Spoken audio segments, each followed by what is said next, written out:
What we're gonna do right here is go back, way back into time. This is Butch Slaughter, and you're listening to the echoes of Indiana Avenue.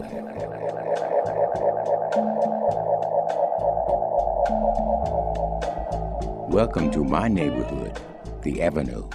I grew up here, and each week I'll be sharing the sounds and stories of the people that made the Avenue great.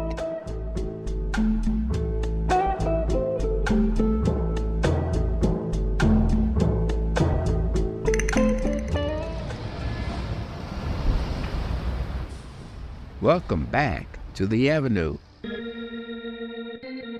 As part of our ongoing coverage of the gospel music history of Indianapolis, on this week's show, we'll share an hour of words and music from the legendary Naptown keyboardist Ezra Bufford. He's best known for his work with the Pentecostal Ambassadors, an important Indianapolis gospel act that cut 4 classic albums during the 1970s and 80s. Ezra also played with other significant Naptown gospel acts, including the Indianapolis Pentecostal Mass Choir, Al Hobbs and the Indianapolis Mass Choir, and Donald Watkins, among others.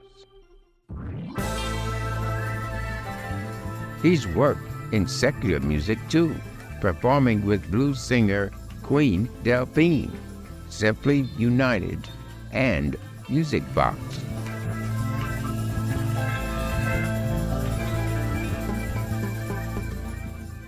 Ezra Bufford was born in Indianapolis in 1952, and he's been playing gospel music in Naptown for over 50 years, earning a reputation as one of the finest keyboardists on the local gospel scene. Ezra Bufford will join us in a moment, but first, let's hear a track he recorded with the Pentecostal Ambassadors in 1977. This is It's Going to Rain.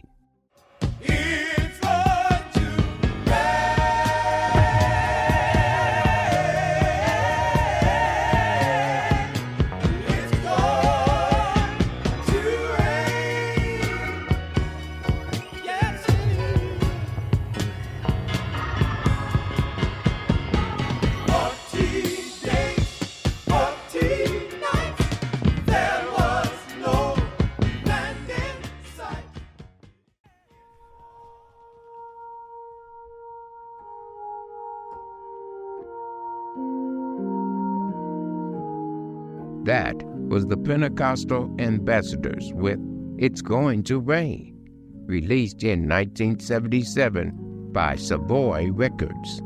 That track featured the legendary Naptown gospel keyboardist Ezra Bufford. And Ezra is our guest this week. He recently spoke with WFYI's Kyle Long. Let's join their conversation. Ezra, thank you so much for taking time to be here today. Yes. I'm interested to learn more about your music. And as I mentioned to you earlier, I'm a big fan of your YouTube page, which captures a lot of your incredible music history. As we get started, I just wanted to learn a bit about your early years. From what I know, you were born and raised in Indianapolis. Is that correct? Right here in Indy. What part of town? Right here in Indianapolis on the kind of like the west side.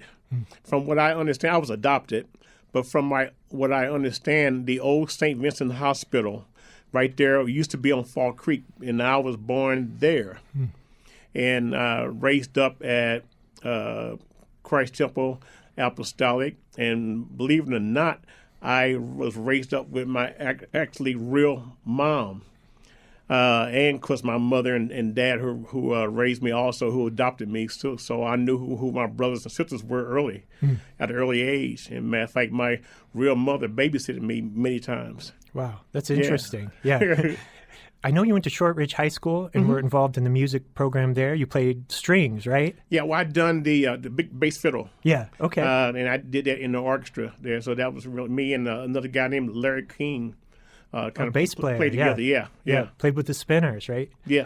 When did you get started in music? Was that your first instrument, or were you playing keys early? My first instrument was actually piano.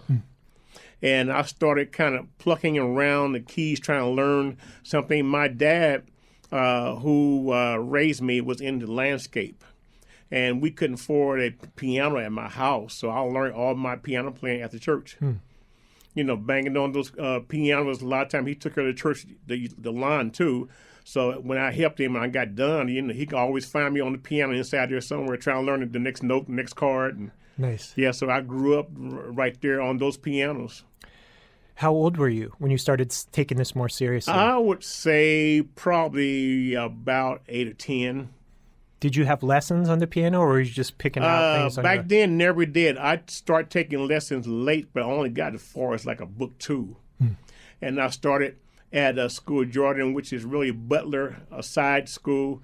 I took book 1 then, and then at Martin University, I kept that going, started all over again at like a book 1. And like I said, from there, I went to like half a book 2, but that's as far as I got. So I know the basics. Any memorable teachers you had as a young person that there's a lady here in the city by the name of Alice Hopkins. Was a great influence in the music wise at Martin University. She was the music dean back then. So that was a big influence. Then this lady that's dead now, both of them are dead. My as far as the Sister Dawson, my auntie, played piano at Christ Temple. I sat with her on the bench watching her play. And then this lady by the name of Jeanette Sproul was my organ idol. She's the one that made me get on the organ and try to learn in the young people's meeting. You know, I was scared to death, but no, I'm going to be right behind you. You're going to get on the organ because I see potential. So you're going to get on that little spinning organ down in the basement, and you're going to start playing. Yeah. So watching my bass and being real careful, I kind of learned little by little, you know. How old were you? In my teens then. What intimidated you about it? I would say probably about 14, in that range. What intimidated you about it? Well, you know, knowing her, she was an excellent organist. So just playing in front of her and nervous and, you know, knowing people listening to me kind of thing, you know, so you had to fight through all that. You've had a long career in gospel music. Were you interested in secular music as a young person? Were you playing outside the church as a teenager? No, just in the church. You know, that particular church, the Pentecostal folk, they don't really play that at home. We don't play that kind of thing, you know. So I really, a good friend of mine named Leroy Seeks is dead now, was a drummer years ago. And he's the one that took me to my first secular concert, Earth, Wind & Fire. Okay. And I was no more good. Yeah.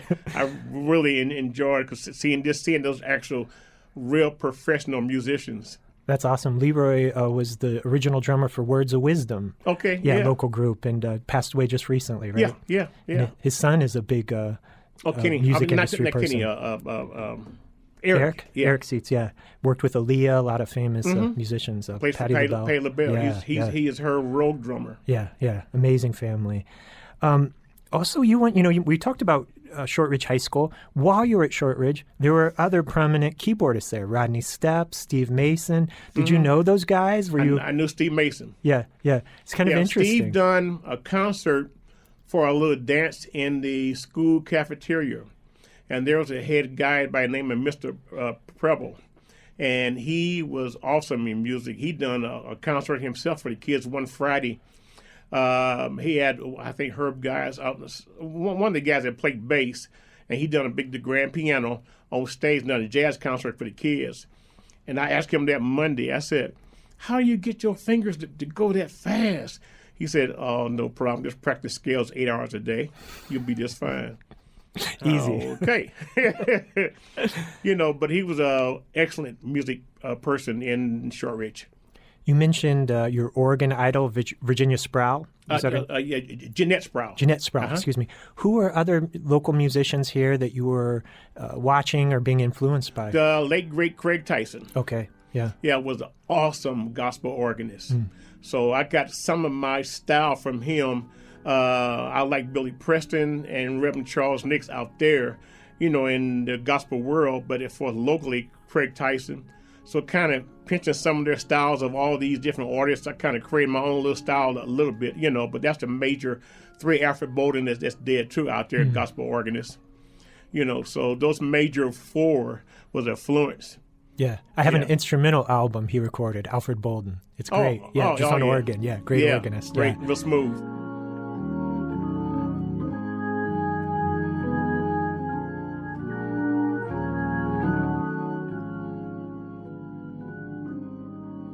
Let's take a break from our conversation with Ezra Bufford and listen to another classic track from the Pentecostal Ambassadors. From their 1978 album, Touch Me, this is Only the Strong Survive, featuring Ezra Bufford on keys. Let those teardrops subside. Oh, yeah. Only the strong survive.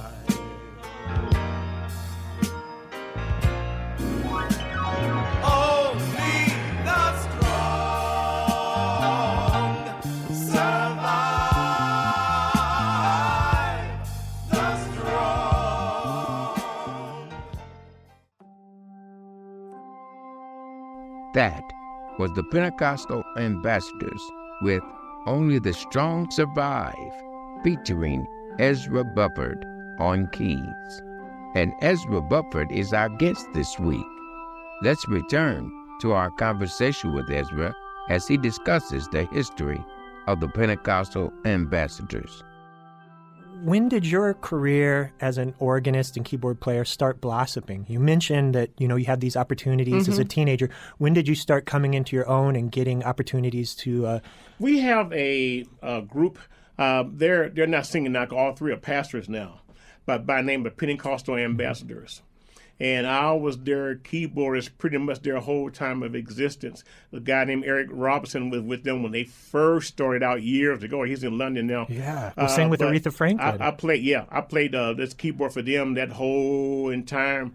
So recording with them and the recordings, what have you. So I got a lot of experience traveling with them, looking at some of the greats out there anyhow while I'm out there too. So very influenced, my whole style. Yeah. You were a member of the Pentecostal Ambassadors for many years, right? Yes. Yeah. That was an amazing group. I mean, it had a very soulful sound. Yeah. Very different. How would you describe the music you were making? Unique harmony. Those guys that had those 3-part harmonies was great. Awesome. Remus Wright. First guy was Hank Neal. He's passed. But Remus Wright took his place. And Tommy Hill and my pastor, Bishop Donald Golder. So those three voices were just strong. The group had a big impact, right? Yeah. You recorded an LP for Savoy. They done about 4 albums. Yeah, and later Ty I think Scott. one might have been 2 by Savoy, 1 Ty Scott, 2 for Ty Scott, yeah. Were you traveling all over the country with the group? Yeah. How was the group received? You were probably getting airplay all over the country, right? They were. Yeah. Their hit song was really a song called Hold On. Yeah. And it was played everywhere. A lot of your artists picked the song up and used it for theirs, like Shirley Caesar, Dietrich Haddon. I think Thomas Whitfield done a piece of it, their chorus. Somebody else too. So it was a well wrote song. That's amazing. I think penned by Thomas Hill.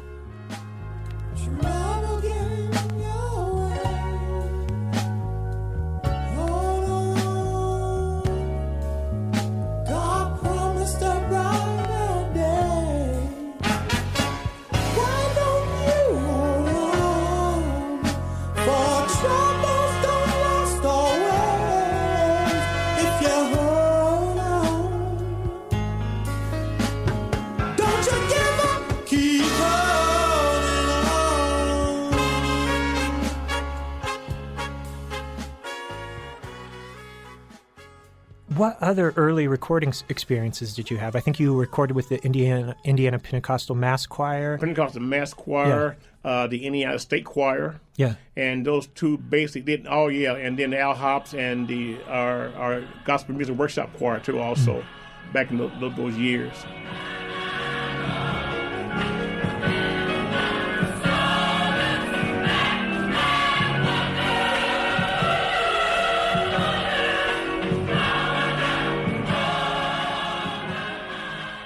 You You mentioned Ty Scott, which was an important record label in the world of gospel music and a very significant label for the music culture of Indianapolis.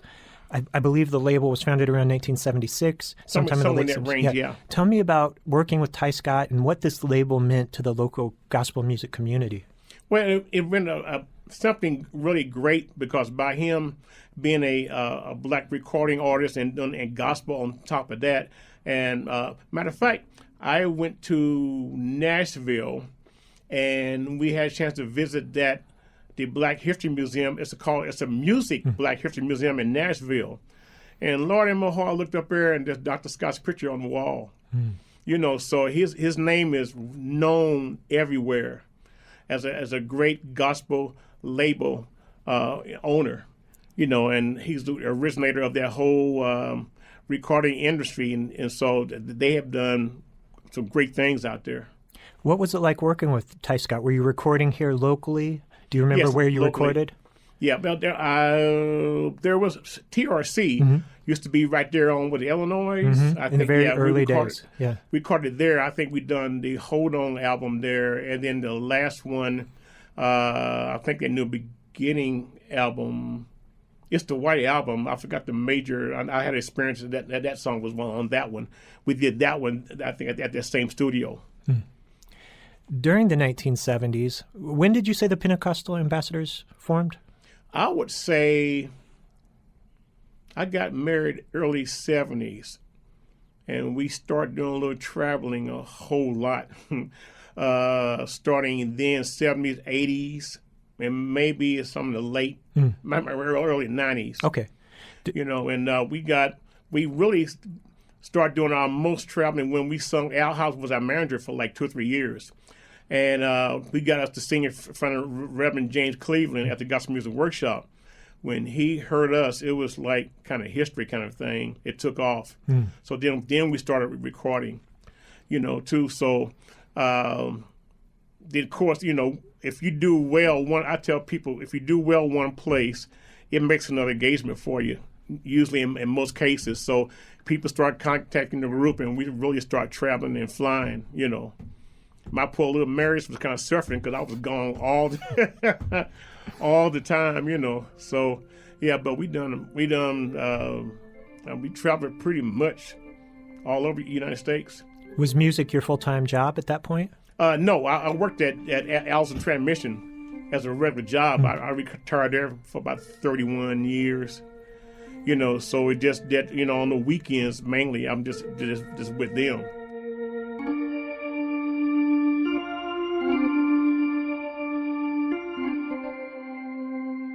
Let's pause and listen to another track Ezra Bufford recorded with the Pentecostal Ambassadors.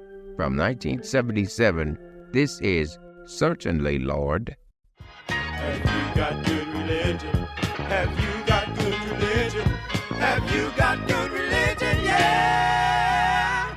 Certainly, Lord, I've been to the water and I've been baptized. I've been converted and I feel alright.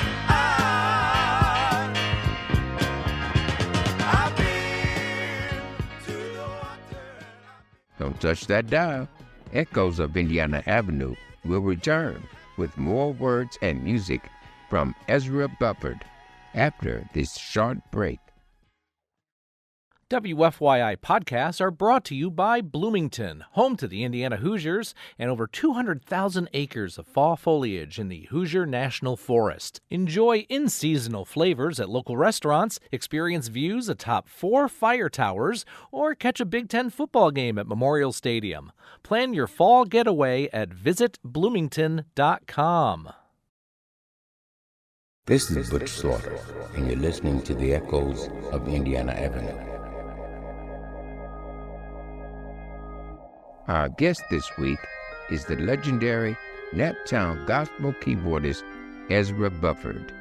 Ezra is best known for his work with the Pentecostal Ambassadors, an important Indianapolis gospel act that cut 4 classic albums for the Savoy and Ty Scott labels. Up next, we'll listen to a track featuring Ezra's work with the Pentecostal Ambassadors from their 1978 album, Touch Me.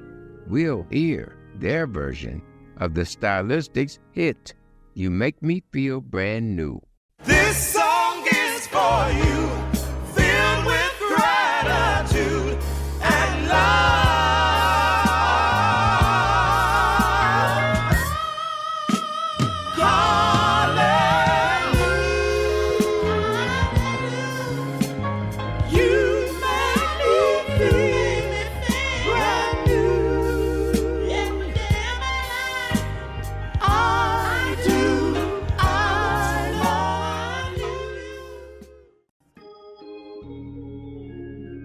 That was the Pentecostal Ambassadors with Brand New, featuring Ezra Bufford on keys. And Ezra Bufford is our guest this week. He recently spoke with WFYI's Kyle Long. Let's return to our conversation with Ezra as he discusses his work in secular music. I asked you if you played in secular music as a young person, and you said you were pretty much playing in the church. Today, you have branched out, and you play with the blues singer Queen Delphine. You play with Lester Johnson and Music Box, which is a soul music group. When did you start branching out into secular music? I would say probably my first time... trying to think. I've done a lot of weddings and dinners and what have you with that kind of material anyhow. But as far as a group-wise, I'm with a jazz group called Simply United. And they are out of University Methodist Church. The saxophone player of his group. And Como, the Congo player, he's there too. He's in the group too also. So I've been with them for years too also. So with them... And with Queen is my major two as far as group-wise, and with Lester too, in Music Box here recently. Those major three. Yeah. Yeah. Did that feel like a big deal for you to branch out outside of gospel music? Was that like a decision you really had to think about, or was it just like a natural thing? Well, when you're younger, you've been taught that's a no-no, and God don't like that, and then you learn as you get older and start thinking, and then read a little Bible more, you start thinking, oh, wait a minute. All knowledge came out the bowels of God, period. Now, Satan and all his little demons getting to the wrong people, they want to mess with it and change it, but basically music came from God, period. Like all knowledge comes from God, period, so it's nothing wrong with enjoying a good classical tune, there's nothing wrong learning a good country tune, nothing wrong learning a good jazz tune. There's all different styles of music out there, and all those styles come from God. But like I said, Satan gets hold to it and make it the wrong avenue kind of thing, with lyrics, crazy lyrics, that kind of thing. But basically, music comes from God. Satan had all the music in him. It started with him, Yeah. He's mad because he got kicked out of heaven. we took his job. So, yeah. Yeah, it's natural for you to be involved in blues and R&B now. And, jazz. I mentioned you play with Lester Johnson, who's known as the founder of Ebony Rhythm Band, Ebony Rhythm Funk Campaign, a legendary funk band from Indianapolis. During the time you were coming up, Indianapolis was producing a lot of very prominent funk and soul musicians, Babyface and Manchild, all those groups. Was that something you followed at all from a distance back then, or were you too busy with your own work? Just a little bit. I didn't know a lot, because still coming fresh out of the church and doing a lot of church all the time, I slowly kind of learned different avenues and different styles later on. We remember Babyface. We were at somebody's house getting ready to rehearse or something. And they have some kind of little sporting trophy on the wall or something like that, a little goat. He picked it up and said, one day, this going to be my Grammy. We're like, man, go on, man.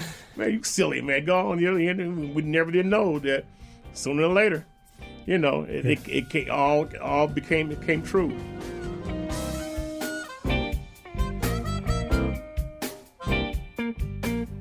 Let's take a break from our conversation with Ezra Bufford and listen to a track he recorded with Music Box, an Indianapolis band led by bassist Lester Johnson of Ebony Rhythm Funk Campaign. Recorded live on Indiana Avenue in 2024, this is Music Box performing the classic Naptown soul ballad, Somebody Please, originally recorded by the Vanguards in 1969. Somebody please,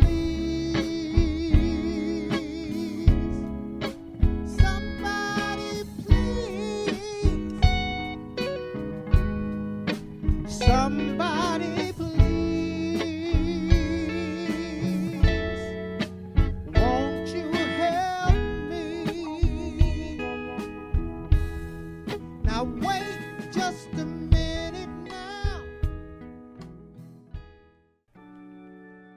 That was Music Box, performing the Vanguard's classic Somebody Please, recorded live on Indiana Avenue in 2024.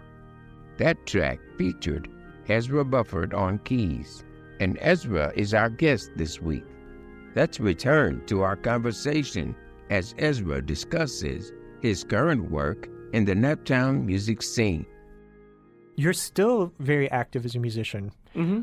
Where are you playing now? Gospel and outside of gospel music. What are some of your main gigs? Gospel-wise, I'm the organist at Temple of Praise of Bishop Donald Golder, which is the singer of the Pentecostal Ambassadors. I'm his organist in the Meadows area, Temple of Praise Assembly. So I'm there every Sunday. And then I'm like I said, I'm with the jazz group. It's like a jazz/gospel group called Simply United. And so they do quite a little stuff here in the summer. And then with Queen Delphine also. So that's and of course Lester too. So that's my major 4 things that kind of keep me kind of busy. Yeah, you've been playing gospel music professionally now for what, over 50 years? Oh, years, yeah. How has the scene changed in that time? Are there big changes, or is it kind of been a steady change? It's a lot of change. Gospel music has changed. It's really got highly contemporary now. I miss some of that old sound, the Reverend Jane Cleveland, Charles Fogue, Charles Nix, that kind of thing. I miss that sound I grew up with, because it's pretty much almost gone now. Basically, I think Ricky Dillard is kind of keeping that choir thing together, but choirs is pretty much gone now. Everything is praise and worship. And then how the contemporary praise and worship too, Ezra, I know you've played on a lot of recordings over the years.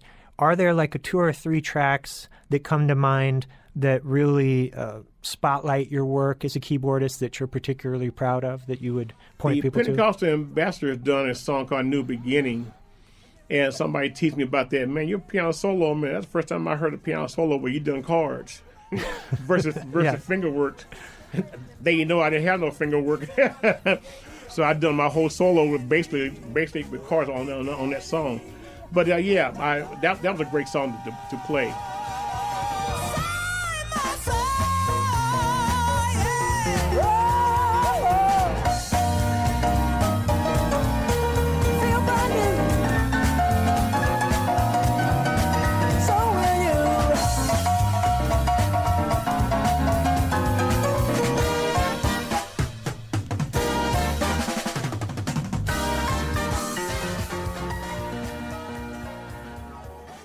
Ezra, is there anything I haven't asked you about that, whether it's about your career or gospel music in Indianapolis, that you'd want to share with our listeners?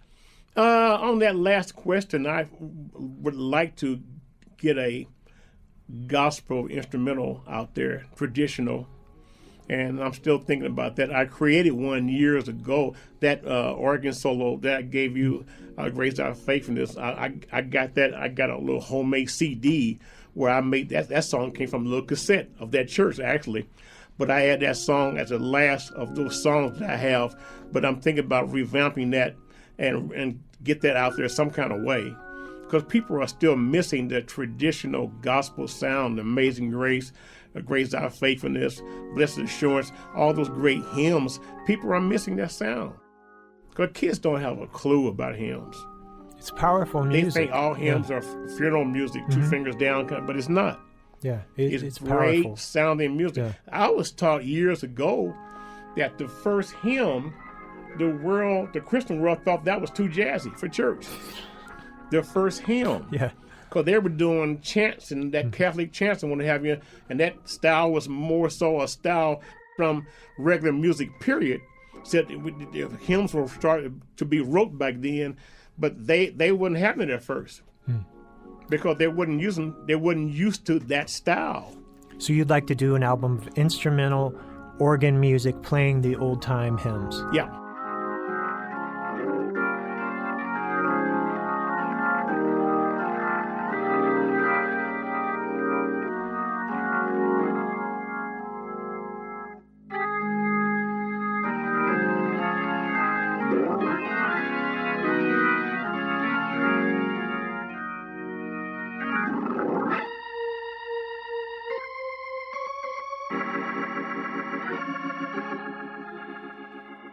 I had my own little recorder at a funeral right before the funeral started. So I done What a Friend We Have in Jesus on the organ, just playing it, softly music, background music. And I recorded it and I put that on YouTube. This lady heard it that's connected with FX, the movie station at FX. And they asked me, could they use that as a background music for a funeral scene on a movie? And she heard it on YouTube? And she heard it on YouTube. Wow. She asked me, could I send her the actual track of that? And I still had it. I said, sure. So they actually used it. Yeah. They had it real low. You could hardly ever hear it when I was seeing that little part in the movie. But it was there, And What movie was it? I forgot what the name of that movie now. And they paid me some money for that kind of thing. But that was kind of fascinating.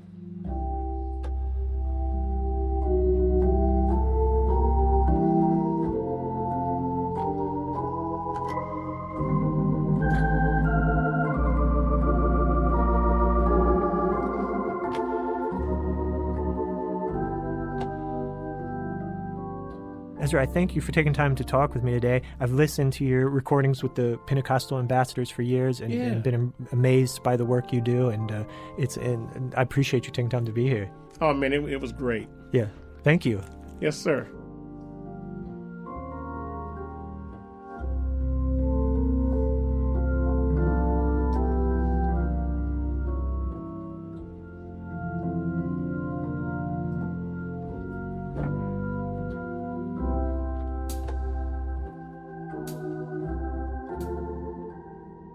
We've been listening to keyboardist Ezra Bufford sharing his memories of performing in the Naptown gospel music scene.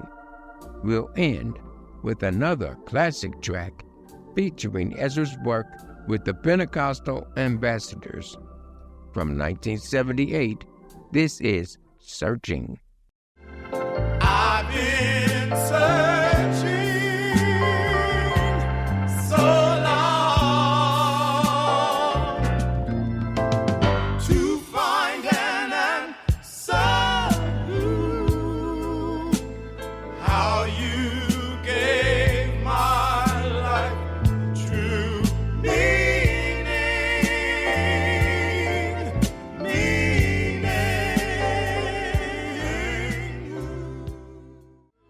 That was the Pentecostal Ambassadors with Searching, featuring Ezra Bufford on keys. That's all the time we have for this week. Thanks to our guest, Ezra Bufford. And thank you for listening. You can meet me here on the Avenue again next week, same time, same place. And you can find the Echoes of Indiana Avenue podcast at WFYI.org or wherever you download your podcast. Echoes of Indiana Avenue is written and produced by Kyle Long and hosted and co-produced by me, Herman Butch Slaughter.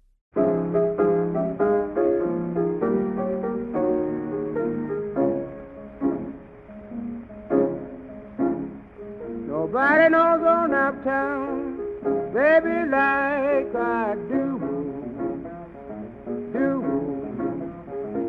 Nobody knows on Naptown, baby, like I do.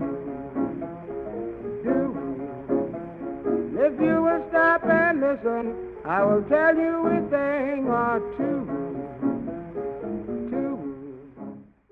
WFYI podcasts are brought to you by Bloomington, home to the Indiana Hoosiers, and over 200,000 acres of fall foliage in the Hoosier National Forest. Enjoy in-seasonal flavors at local restaurants, experience views atop 4 fire towers, or catch a Big Ten football game at Memorial Stadium.